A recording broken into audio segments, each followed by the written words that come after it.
Hello guys, and welcome back to this channel, where today guys, I'll be showing you how to request a refund on DHgate.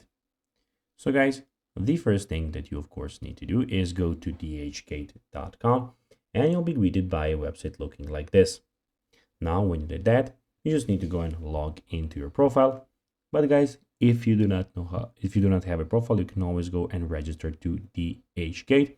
But if you do not know how to do that, you can always go and see it on our channel. Now guys, that we got that out of the way, let's see what we actually have in front of us here.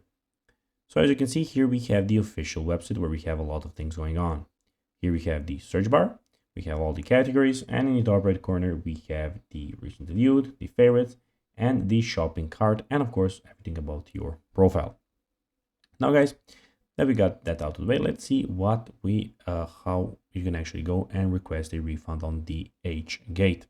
So basically, what you need to do, guys, is go, and it's pretty simple. You just need to go follow these few steps. You need to go to the top of the corner of the screen, and you can see that you have buy protection and customer service. You need to go and click on customer service, click on that link, and here you will have the customer service where you can go and request a refund on something that you bought. Of course, if there is a way that they can do it, if it's not delivered to you, you can get a refund. So you can see it's here on the refund process, click on it, and here you can go and ask them anything. So guys, that will be everything for this video.